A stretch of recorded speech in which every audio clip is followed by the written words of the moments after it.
নমস্কার। আজকের suspense story চ্যানেলে আপনাদের সকলকে স্বাগত।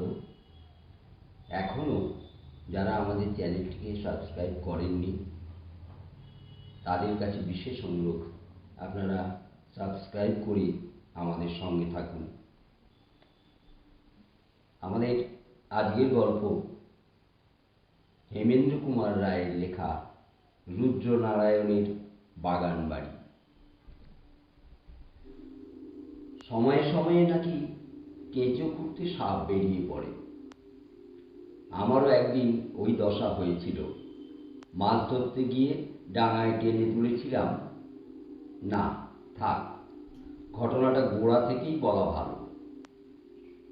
আমার কাছে মাছ ধরতে যাওয়া হচ্ছে একটা নেশার মতো।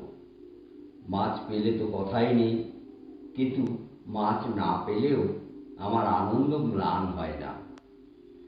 সারা বেলা মেঘ মেদুর আকাশের তলায়, নীল সরোবরের পাশে, গাছের সবুজ সবুজে আলোয় ছায়ায় ঝিলিমিলি দেখতে দেখতে, বাতাসের গান শুনতে শুনতে আমার বড় মিষ্টি লাগে। তাই কোথাও কোনো পুকুরের খবর পেলেই ছিপ কাঁধে করে ছুটি। সন্তোষ খবর দিলে তাদের দেশে এক পুকুর আছে যার জলে 50 বৎসরের মধ্যে ছিপ পড়েনি এবং মাছ আছে হাজার হাজার। আমি বললুম, এমন আশ্চর্য পুকুরের কথা তো কখনো শুনিনি।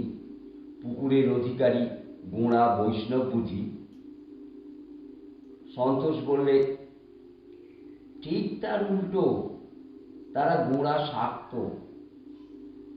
তবে ছিপের এমন অপমান কেন? মুর্শিদাবাদের সাগরদিঘির নাম শুনেছ তো? রাজা মহিপালের সাগরদিঘি?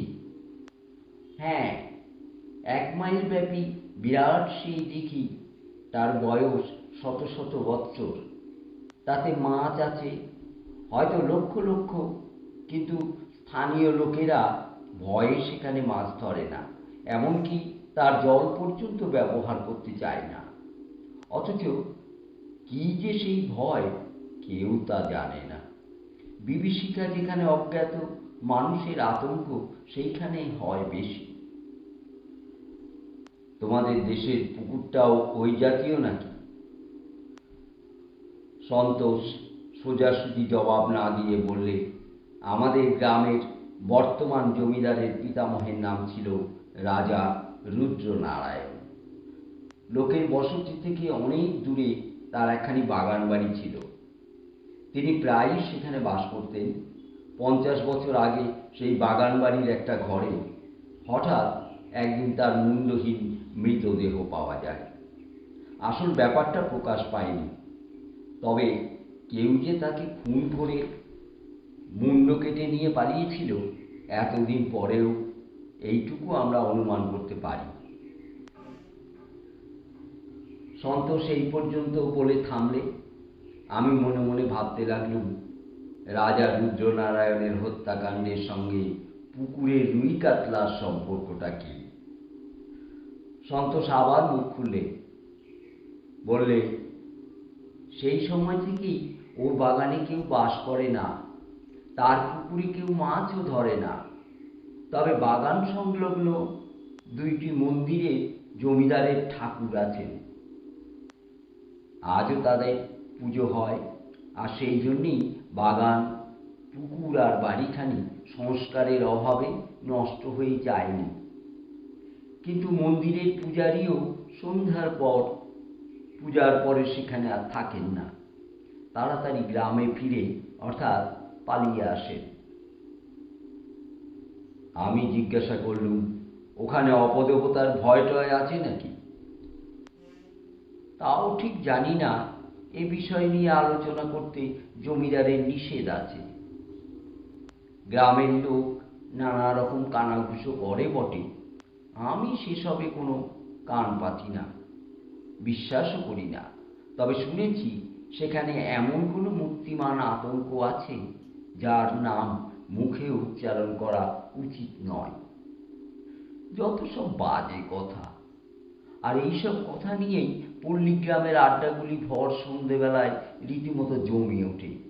ভূত পেতনি, দৈত্য দানব, রূপকথার নায়ক নায়িকা। ভূত পেতনি বেঁচেছিল সেই মান্ধাতার যুগে।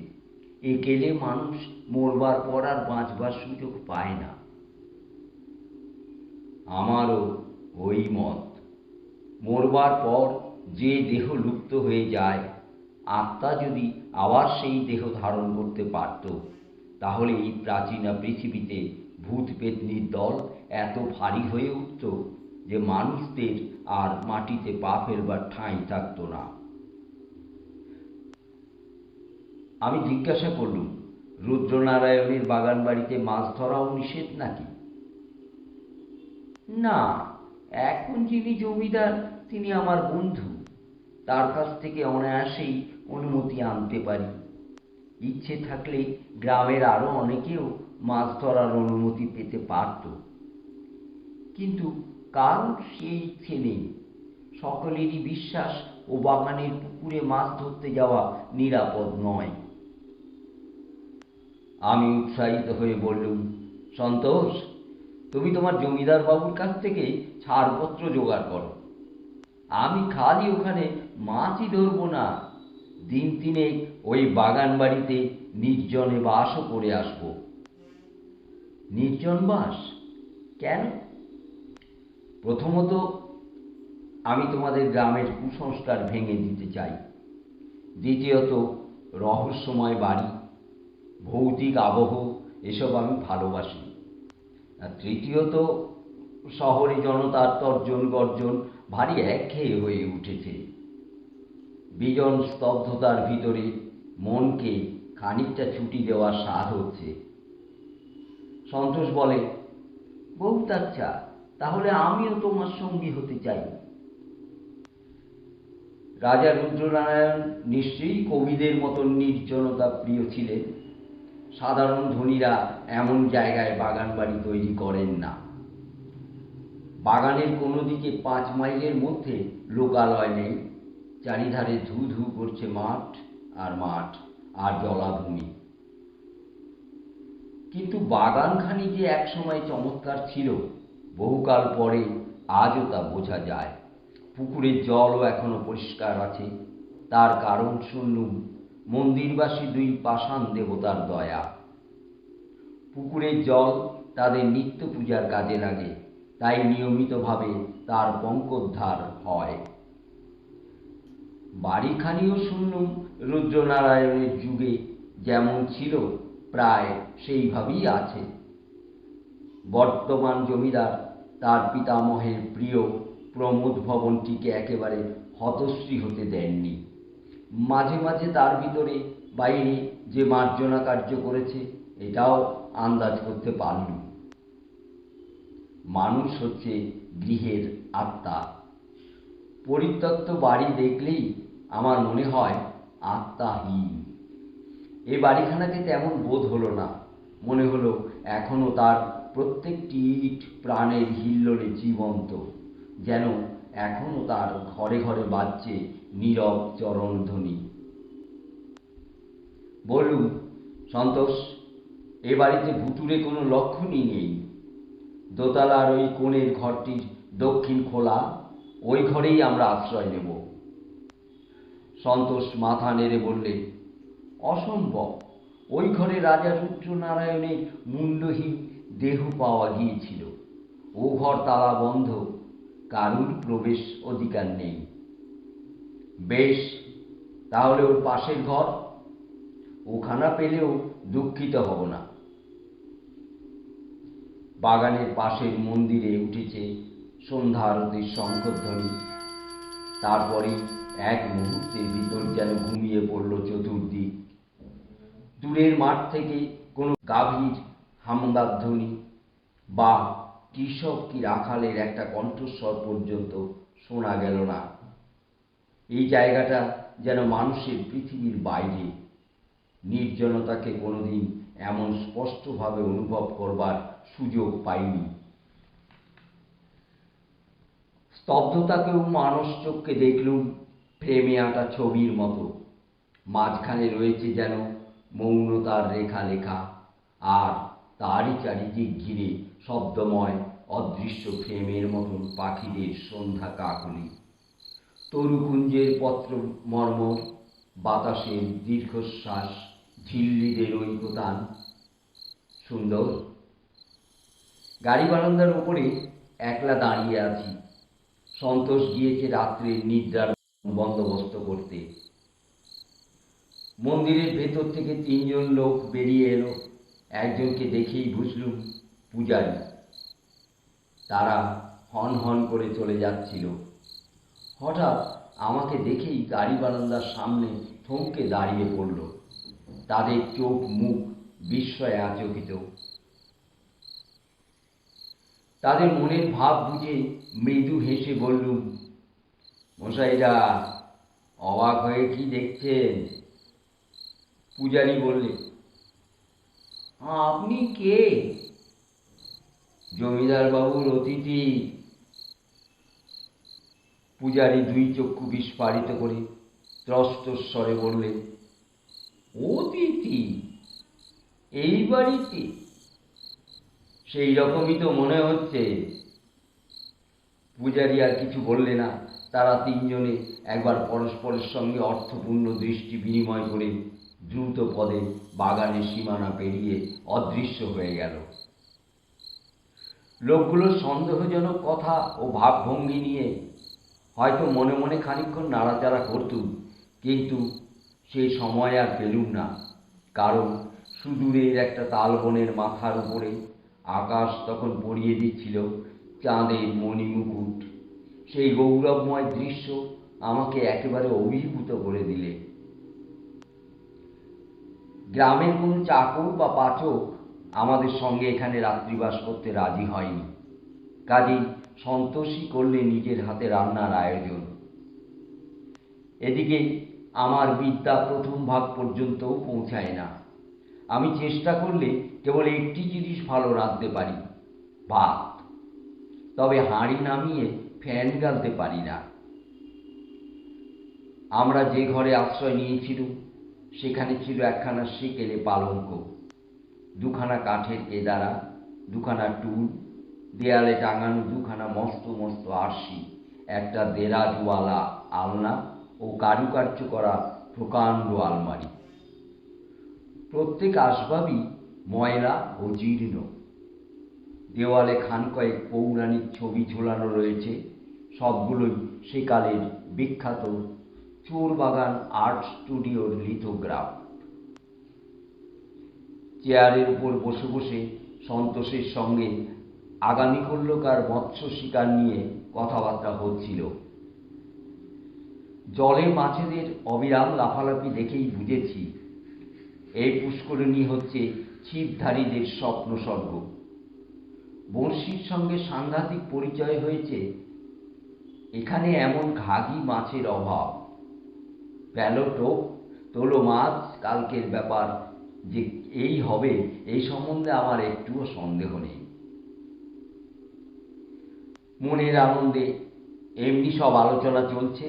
এমন সময়ে নিজের হাত ঘড়ির দিকে তাকিয়ে সন্তোষ বলে উঠল, রাত 12:30 বেজে 2 মিনিট। বললুম, তাই নাকি? তাহলে নিদ্রা দেবীর আরাধনা করবার আগে আরেকবার আকাশের চাঁদ মুখটা দেখে আসি। উঠবার উপক্রম করছি, হঠাৎ পাশের ঘরে হলো এক অভাবিত শব্দ।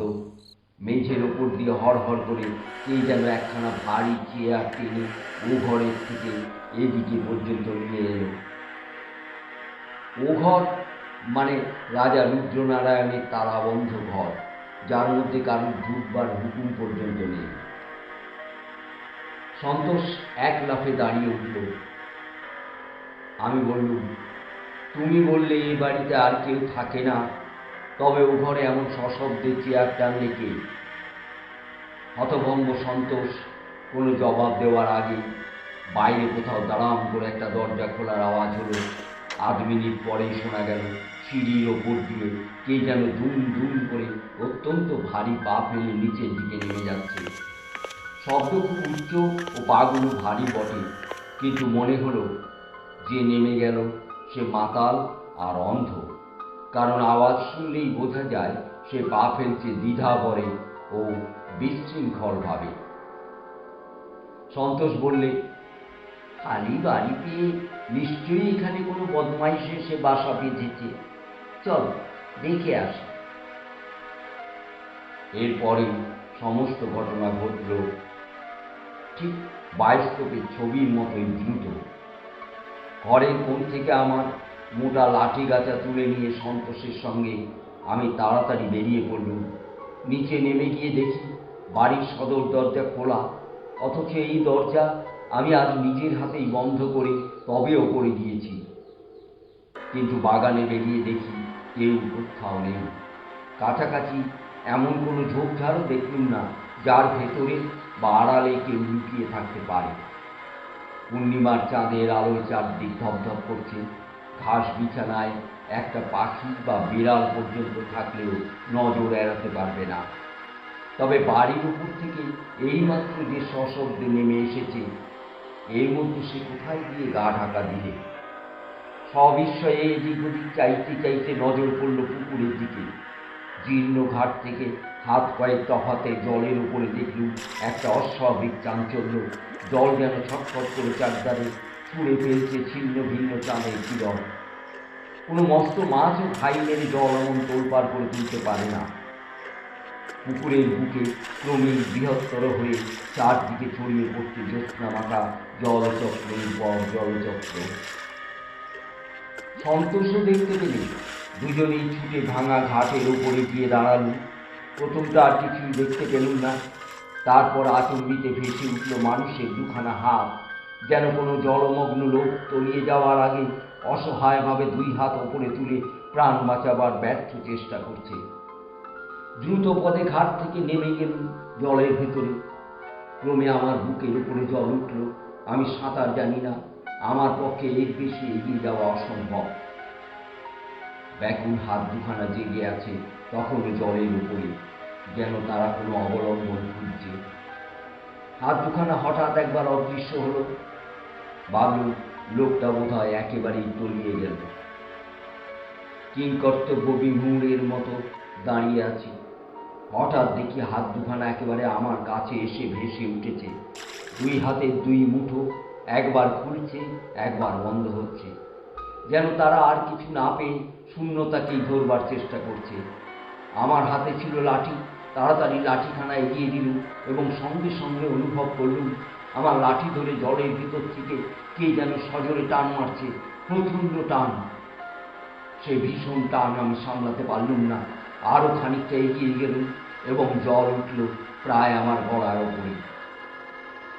নিজের প্রাণ বাঁচাবার জন্য হাতের লাঠি ত্যাগ করবার উপক্রম করছি, এমন সময় পেছন থেকে সন্তোষ এসে আমাকে দুই হাতে প্রাণপণে জড়িয়ে ধরলে।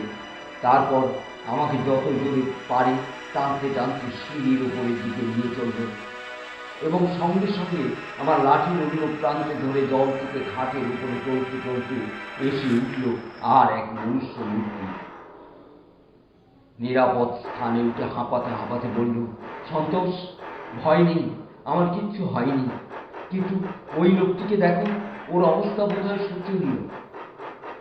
মূর্তিটা তখন ঘাটের উপরে ধাপে ধাপে এসে লম্বা হয়ে শুয়েছিল।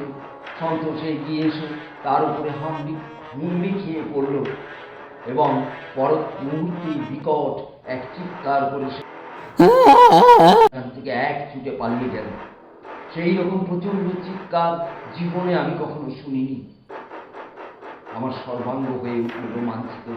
বিদ্যুৎ আহতের মতন আমি উঠে বসলুম এবং তারপরে স্তম্ভিত নেত্রে দেখলুম ঘাটের উপর শায়িত এক আড়ষ্ট নিশ্চেষ্ট দেহ। তার হাত আছে, পা আছে এবং অন্যান্য অঙ্গ প্রত্যঙ্গ সব আছে, কিন্তু স্কন্ধের উপর নেই কেবল তার মুন্ডু। সে হচ্ছে কবন্ধ। এখানেই গল্পটা শেষ। গল্পটা কেমন লাগলো আপনারা অবশ্যই আমাদের কমেন্টে জানাবেন। আমাদের গল্পটা যদি ভালো লেগে থাকে আমাদের চ্যানেলটিকে লাইক, শেয়ার ও সাবস্ক্রাইব করতে ভুলবেন না। ধন্যবাদ।